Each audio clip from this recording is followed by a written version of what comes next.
औज़ुबिल्लाहिमिनश्शैतानिर्रजीम बिस्मिल्लाहिर्रहमानिर्रहीम। मोहतरम नाजरीन, आज की वीडियो में हम आज बात करेंगे पित्ते की पथरी के बारे में।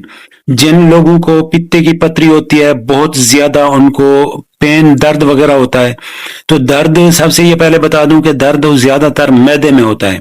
मैदे के मकाम पर जो फम में मैदा होता है वहां पे दर्द होता है, तो लोग समझते हैं कि ये मैदे का दर्द है, हालांकि वो मैदे का दर्द नहीं होता। अक्सर बेशतर पित्ते की पथरी की वजह से वो प्रॉब्लम होता है।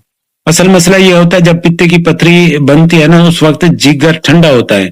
तो उसके लिए मैं आपको ज्यादा टाइम नहीं जाया करता, आपको यानी 3 मेडिसिन होम्योपैथी की बताऊंगा जो मेरी अपनी जाती तजर्बे शुदा है, तो वो आप इस्तेमाल करेंगे, पित्ते की पथरी भी खत्म हो जाती है और दर्द भी खत्म हो जाता है। तो सबसे पहले जो ये मेडिसिन है आपके सामने है, ये चैलिडोनियम है। ये 30 पावर में या क्यू में ये आप ले सकते हैं। चैलिडोनियम ये आपने जर्मन की लेनी है, ठीक है, आपने ये देख लें अच्छे तरीके से। चैलिडोनियम ये आपने 5-5, 7-7 कतरे, अगर जर्मन की लेनी है तो 5-7 कतरे दिन में 3 मरतबा, सुबह दोपहर शाम, थोड़े से 1 कप पानी में या आधे कप पानी में डाल के खाने के बाद इस्तेमाल करना है। लेकिन एक बात याद रहे कि फौरन नहीं इस्तेमाल करना, खाने से तकरीबन आधे घंटे बाद इस्तेमाल करें, ताकि जो ना पानी चानी कुछ ना कुछ पी के ना, ताकि जो खाने का जायका है वो मुंह के अंदर ना रहे। और इसके बाद सिगरेट, नस्वार वगैरह कुछ भी ऐसी चीज इस्तेमाल नहीं करनी। अगली जो हमारी दवाई है च्योनेंथस है। च्योनेंथस ये आपने क्यू में लेनी है, ये भी जर्मन की ले लें, ठीक है, श्वाबे की ले लें या वेलमार श्वाबे की ले लें या दूसरी कोई ले लें, जो भी जर्मन की मिले सही है, कोई मसला नहीं है। ये आपने क्यू में लेनी है, ये भी इसके भी 7-7 कतरे दिन में 3 मरतबा, लेकिन उससे और इसको तकरीबन आधे घंटे पौने घंटे का वक्फा दें तो बेहतर रहेगा। बेहतर है आप कम से कम 1 घंटे का वक्फा दें तो बेहतर है, नहीं तो आधे घंटा का कम से कम वक्फा लाजमी है। च्योनेंथस और चैलिडोनियम क्यू में, दोनों में 30 में ले लें या क्यू में ले लें, कोई फर्क नहीं पड़ता।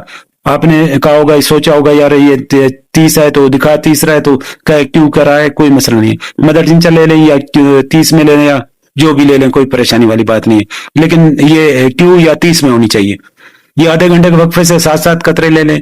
और ये तीसरी जो है ये बर्बरस है, बर्बरस वल्गरस इसे कहते हैं। ये पित्ते की पथरी के लिए भी बेहतरीन है और साथ में ये किडनी का कोई प्रॉब्लम हो तो उसके लिए भी जबरदस्त है। तो ये तीनों आपने आधे आधे घंटे के वक्फे से लेना है। ये होम्योपैथिक मेडिकल स्टोर से आम मिल जाती हैं।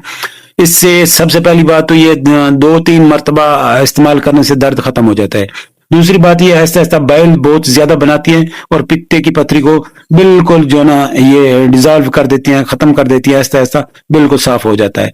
जो छोटी पथरी, जो बड़ी पथरियां, उनके लिए कम से कम आपको ये 3 से 4 महीने दवाई इस्तेमाल करनी पड़ेगी, बाजू का 6-6 महीने भी दवाई इस्तेमाल करनी पड़ती है। और जिनको खास तौर पर जिगर का मसला है, ठीक है, जिगर के साथ कोई ऐसा मसला है जैसे सफरा जरखान हो गया, वो च्योनेंथस चैलिडोनियम के साथ वो भी खत्म हो जाता है, वो भी ठीक हो जाता है।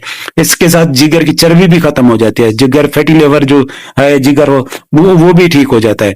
और इसके साथ किडनी का प्रॉब्लम है, पस सेल है, वो भी खत्म हो जाता है। क्रिएटिनिन यूरिया का प्रॉब्लम है, वो भी इससे बेहतर हो जाता है इसमें, क्योंकि ये बर्बरस है, ये किडनी के लिए भी बेहतरीन है। दोस्तों, अगर आपको हमारी वीडियो पसंद आई हो तो हमारे चैनल को सब्सक्राइब करें, लाइक करें, शेयर करें और कमेंट्स करें। मिलते हैं नेक्स्ट वीडियो तक, मैं इजाजत दे, अल्लाह हाफिज।